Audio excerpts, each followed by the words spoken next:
In the turbulent landscape of late medieval Europe, as the Black Death receded and the Great Papal Schism fractured papal authority, a quiet spiritual revolution began in the Low Countries.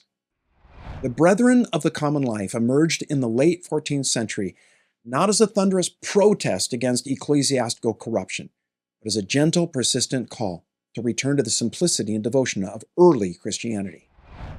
Founded by Gerard Groote in the city of Deventer in the Netherlands, this monastic community would go on to shape European spirituality, education, and intellectual life in profound ways that would reverberate through the Renaissance and Reformation.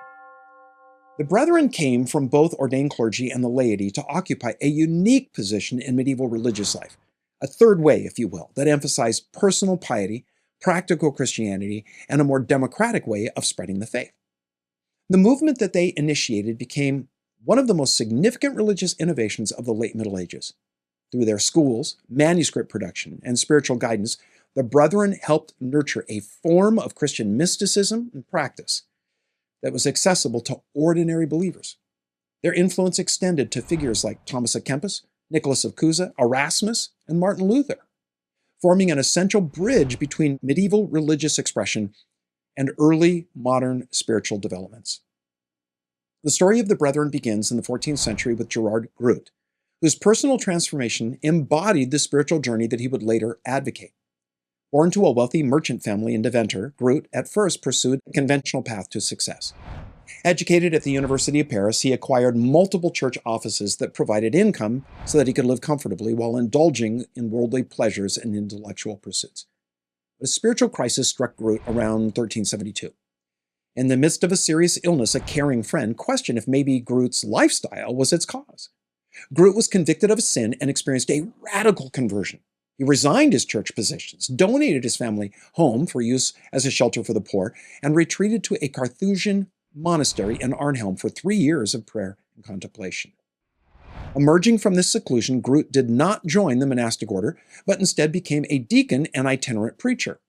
With permission of the Bishop of Utrecht, he traveled throughout the region delivering powerful sermons critical of corruption among priests, advocating personal piety, and emphasized a practical Christianity. His message resonated with the growing urban populations of the Low Countries, who were seeking a more meaningful religious experience than the formulaic practices of the institutional church, which you may remember was caught up at this time in sacramentalism. Groote's preaching was cut short in 1383 when a new decree restricted preaching to only those licensed to do so and in a church building.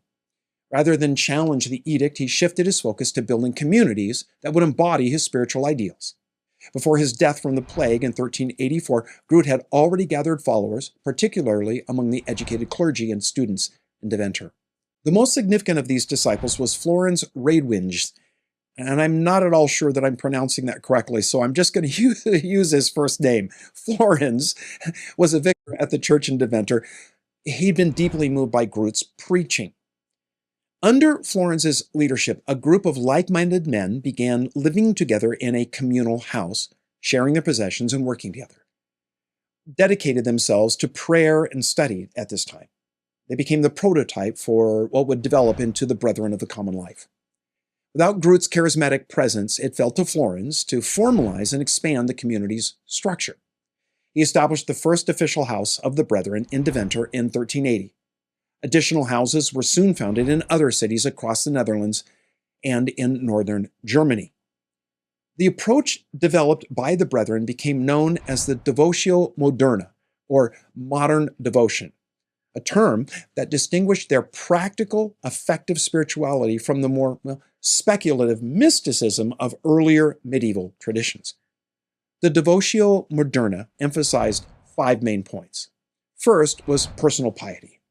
The Brethren aimed for an emotional, heartfelt relationship with Christ. Second was practical Christianity. They simply aimed to translate their spiritual insights into daily actions, moral living. We might say just living out their faith.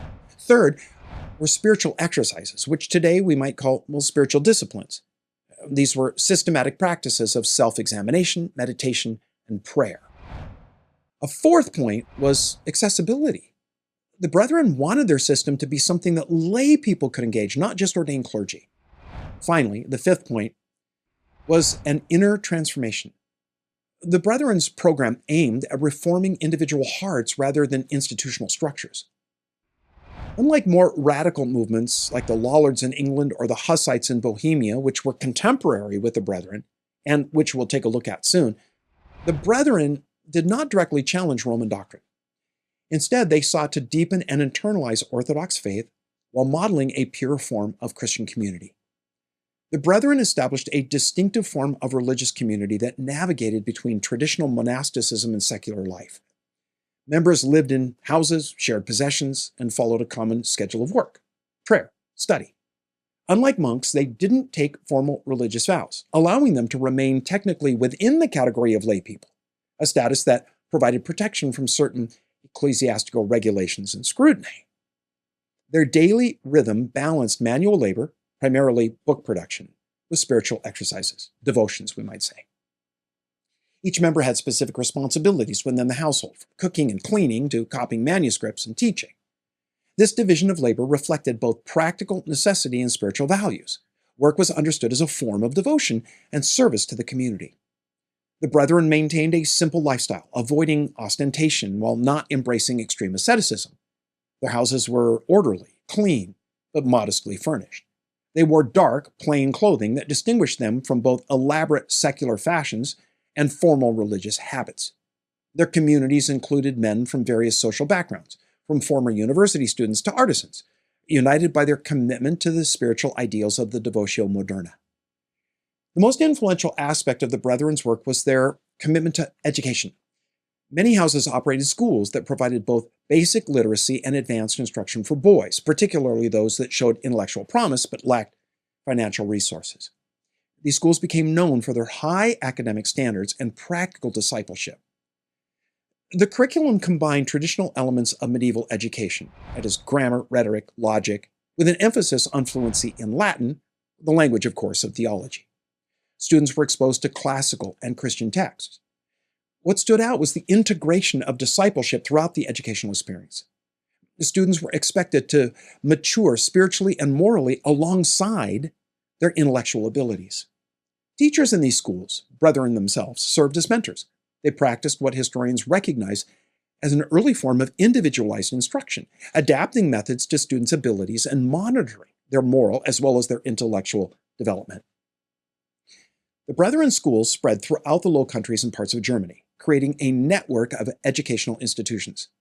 Notable alumni included Nicholas of Cusa, the influential philosopher and church reformer Desiderius Erasmus. He was the humanist scholar whose work would help shape both the Renaissance and the Reformation in Northern Europe. The Brethren's most visible occupation was the copying and production of books. Before the introduction of printing to Europe, they created efficient writing workshops where manuscripts were meticulously copied, bound, and sometimes illuminated. When I say illuminated, I don't mean that they installed LEDs so that these books could be read at night like your backlit Kindle. Chances are you've seen an illuminated manuscript. It's one of those old works where the first word or letter on a page is huge and fancied up with colored ink and hand-drawn graphics. The production of these works served multiple purposes. It provided income for the communities, it created opportunities to, meditate on the texts, and it helped spread works aligned with the Brethren's devotional approach. They specialized in producing devotional literature, biblical texts, and works by church fathers, as well as other spiritual writers.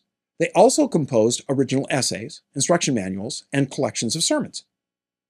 One of the most significant literary products of their movement was a book called The Imitation of Christ by Thomas à Kempis. He was one of the Brethren. This devotional manual became, one of the most widely read and influential Christian texts outside of the Bible. The Brethren's literary culture emphasized what we might call everyday spirituality alongside formal theology. They recognized the importance of making spiritual texts accessible to those without advanced education, producing and circulating devotional works in Dutch, German, and other local languages. Now, this commitment to vernacular religious literature paralleled similar developments across Europe and contributed to the gradual spread of spiritual knowledge among the laity. Through their work, theology was no longer the domain of the clergy alone. The Brethren maintained a delicate relationship with church authorities. They were determinedly orthodox in doctrine, supporting the church's sacramental system and hierarchical structure in principle. But their emphasis on interior spirituality, their quasi-religious community life without formal vows, and their critique of clerical corruption, well, it could place them in a dangerous position if some bishop decided that they were now meddling in church affairs. Some clergy viewed them with suspicion. An earlier lay movement known as 𝙮𝙬𝙧ism had gone off into heresy not long before the Brethren formed, and in this same area. Adding to the suspicion was that, in many ways, the Brethren looked and sounded a lot like the 𝙮𝙬𝙧s. To navigate these challenges, the Brethren cultivated relationships with sympathetic clergy and emphasized their submission to church authority. They obtained official approval for their communities from local bishops and later from the Council of Constance that met from 1414 to 1418. The relationship between the Devotio Moderna and the Protestant Reformation is debated by scholars. The Brethren themselves remained firmly within the Catholic Church, and many of their communities actively opposed Protestant reforms. But several aspects of their spirituality and their practice influenced Reformation developments. Their emphasis on personal Bible reading and meditation anticipated the Protestant focus on Scripture. Their critiques of clerical corruption were echoed in later complaints by reformers. Their promotion of a sincere, heartfelt faith resonated with the Lutheran emphasis on personal faith and piety. Their educational system trained figures who would later become involved in the Reformation movements. Martin Luther himself attended a school in Magdeburg run by the Brethren of the Common Life for a year, exposing him to their spiritual approach during his most formative years.